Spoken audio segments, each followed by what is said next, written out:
Important बात है। प्रधानमंत्री जी का मन की बात में इस बात का जिक्र क्यों आ गया? ये अपडेट है ना, बड़ा अपडेट है। अब मैं आपको ये सुनाता हूं कि प्रधानमंत्री जी अपील कर रहे हैं पूरे देशवासियों से कि देश को ड्रग मुक्त बनाया जाएगा।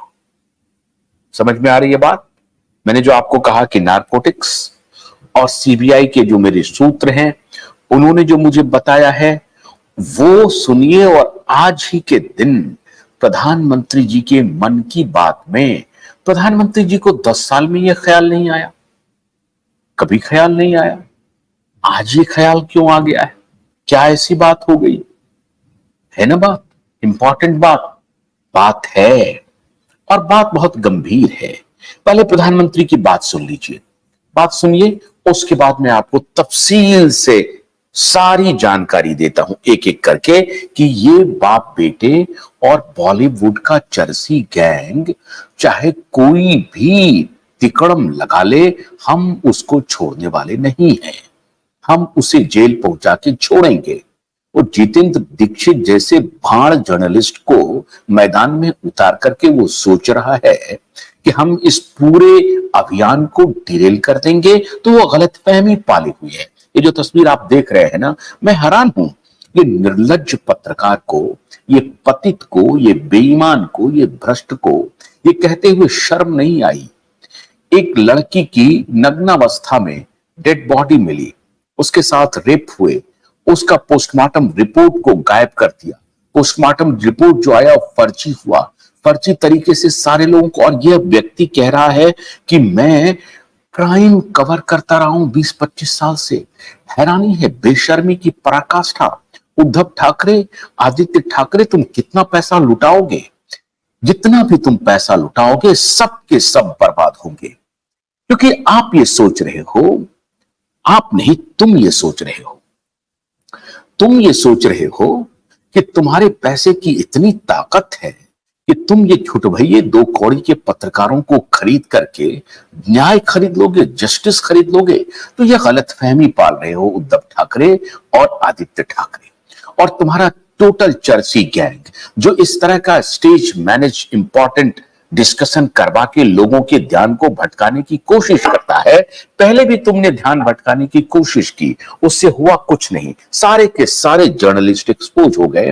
वो राजदीप सरदेसाई जैसा पत्रकार भी एक्सपोज हो चुका है। उसके साथ अभी राजीव मसंद ने एक बात कही है कि मैंने बहुत ही ब्लंट और ब्लाइंड आर्टिकल्स लिखे थे। किसके लिए? सुशांत सिंह राजपूत के लिए। राजीव मसंद एक भ्रष्टाचारी 3rd ग्रेड का जर्नलिस्ट जो अभी धर्मा प्रोडक्शन के लिए काम कर रहा है। धर्मा प्रोडक्शन का वो सीईओ बना हुआ है। वो पत्रकार अब चारों तरफ आकर के कह रहा है कि मैंने ब्लाइंड आर्टिकल्स लिखे हैं, मतलब लिखे हैं। वो अब स्वीकार कर रहा है। उसकी आत्मा, सुशांत की आत्मा तुम्हें सोने नहीं देगी। भ्रष्टाचारी राजीव मसंद, तुम ध्यान से, तुम जितनी बार जितने भी पैसे कमाओगे ना, ये तुमको लाभ इससे कुछ होने वाला नहीं है। क्योंकि वो जो 3rd ग्रेड का वो जो जौहर है, वो जौहर जो चरसी गैंग का सबसे बड़ा किंगपिन है, उस जौहर की कंपनी में तुम नौकरी करते हो और तुमने किस प्रकार के कुकृत्य फैलाए थे ये पूरी दुनिया जानती है। इसलिए तुम अब ये मत समझो कि तुम लोग बचने वाले हो, बचने वाले बिल्कुल नहीं हो। प्रधानमंत्री का जरा ऑडियो सुनाइए, सुनाइए प्रधानमंत्री का ऑडियो, फिर मैं आपको सीबीआई के हवाले से खबर देने वाला हूं और एसआईटी के भी हवाले से खबर देने वाला हूं। जरा सुनाइए। मन की बात में मैंने अक्सर आपसे ड्रग्स की चुनौती की चर्चा की है। हर परिवार की ये चिंता होती है कि कहीं उनका बच्चा ड्रग्स की चपेट में ना आ जाए। अब ऐसे लोगों की मदद के लिए सरकार ने एक विशेष केंद्र खोला है जिसका नाम है मानस। ड्रग्स के खिलाफ लड़ाई में ये बहुत बड़ा कदम है। कुछ दिन पहले ही मानस की हेल्पलाइन और पोर्टल को लॉन्च किया गया है। सरकार ने एक टोल फ्री नंबर 1933 जारी किया है। इस पर कॉल करके कोई भी जरूरी सलाह ले सकता है या फिर रिहेबिलिटेशन से जुड़ी जानकारी ले सकता है। अगर किसी के पास ड्रग्स से जुड़ी कोई दूसरी जानकारी भी है तो वो इसी नंबर पर कॉल करके नारकोटिक्स कंट्रोल ब्यूरो के साथ साझा भी कर सकते हैं। मानस के साथ साझा की गई हर जानकारी गोपनीय रखी जाती है। भारत को ड्रग्स फ्री बनाने में जुटे सभी लोगों से, सभी परिवारों से, सभी संस्थाओं से मेरा आग्रह है कि मानस हेल्पलाइन का भरपूर उपयोग करें। अब मैं आपको प्रधानमंत्री के इस बयान और इस स्टेटमेंट की अंदर की बात बताता हूं।